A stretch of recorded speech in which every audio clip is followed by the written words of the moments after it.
KBC में करोड़पति पति। सूरज के जीवन का एक ही फंडा था कि मेहनत तो गधा भी करता है, घर बैठे जो कमाए समझदार वही होता है। इसीलिए उसने कभी नौकरी ही नहीं ढूंढी।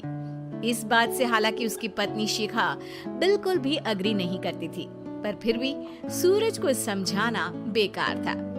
टीवी में कैसे बनोगे करोड़पति का ऐड देखकर उसे लगा कि बस अब तो घर बैठे ही वो करोड़पति बन सकता है, और उसके पीछे उसने अपने सारे सोर्सेस एक्टिव कर दिए।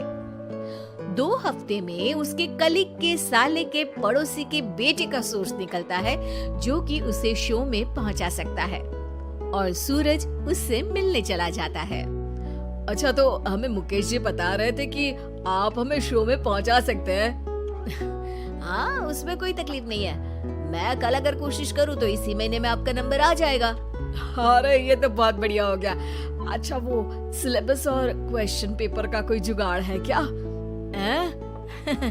उसका तो कोई जुगाड़ नहीं है। तो वो वाकई में कुछ भी पूछ सकते हैं? हाँ, वो तो बच्चन जी पर है, जो पढ़ते हैं वो पूछ लेते हैं।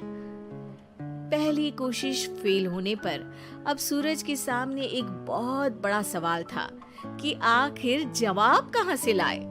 तब शिखा ने एक सजेशन दिया, क्यों ना सूरज अपने चचेरे भाई सुमित से मदद मांगे, जो कि यूपीएससी की तैयारी कर रहा था। हालांकि इतनी मेहनत करना सूरज को समझ में नहीं आता था, पर कोई और रास्ता ना मिलने पर वो आखिर सुमित से बात करता है। अरे सुमित, हमारा कैसे बनोगे करोड़पति के लिए सिलेक्शन होने वाला है। तुम हमें थोड़े चिट बनाने में मदद करोगे क्या? अरे भैया, चिट बनाए तो सालों हो गए, उसमें हमारा एक्सपर्टीज नहीं है, बल्कि आप बोलो तो हम आपकी पढ़ने में जरूर मदद कर सकते हैं। हट, कैसी अनाप शराब बातें कर रहा है तू।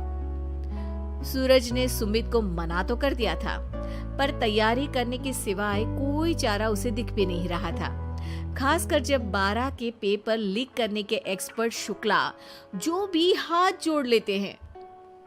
आखिर सूरज को सुमित के पास जाना ही पड़ा, और उसने सुमित और शिखा से वादा किया कि वो बहुत मेहनत करेगा। 1 महीने की तैयारी के बाद फाइनल हुआ कि शो से 1 हफ्ते पहले एक ट्रायल खेला जाएगा, जहां पर सारे रिश्तेदार ऑडियंस की जगह पर होंगे और शिखा सवाल पूछेगी। दूर दराज से भी रिश्तेदार आकर हाजिर हो गए देखने कि आखिर कैसे बनेगा सुमित करोड़पति। सब कुछ सेट था, और इतने में सूरज आकर अपना स्पीच देता है। ये 1 महीना मेरे लिए आसान नहीं था, पर अपने भाई सुमित और अपनी पत्नी शिखा की मदद से मैं इतनी दूर पहुंच पाया हूँ। मेरे मम्मी पापा के आशीर्वाद ने भी बहुत साथ दिया है मेरा। मैं उम्मीद करता हूँ कि आज के शो में आप लोगों को बहुत मजा आएगा। साक्षी पहला सवाल पूछती है और पूरे कमरे में सन्नाटा छा जाता है। इंडिया में कितने स्टेट्स हैं? 3, सॉलिड, लिक्विड और गैस। अरे रुकिए, तो ऑप्शंस तो देने दीजिए। इतने में 5वीं कक्षा का चिंटू बोल उठता है।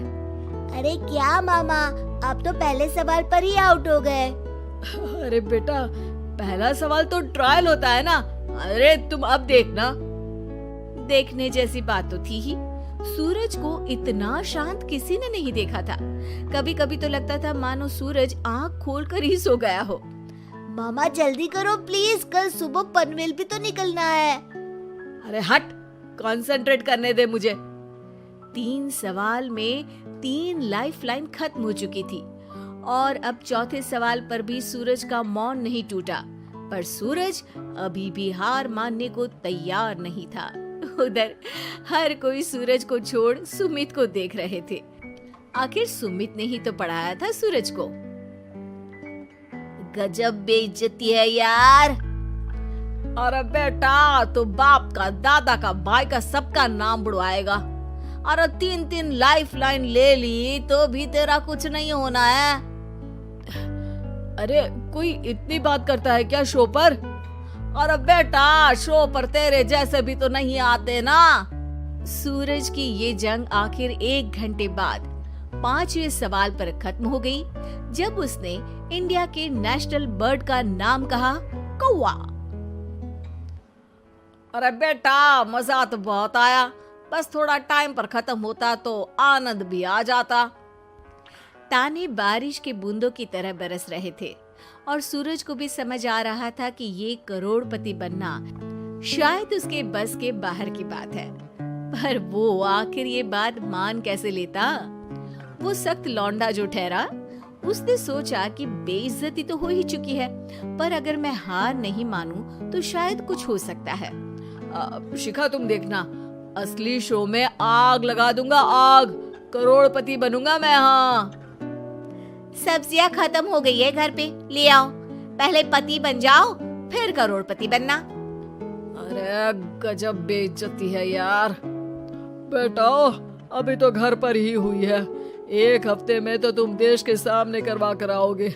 वैसे जब टीवी पर जाओ ना तो बस अपने मम्मी का ही नाम लेना, ठीक है? कोई पूछे तो बोलना कि पापा नहीं है मेरे।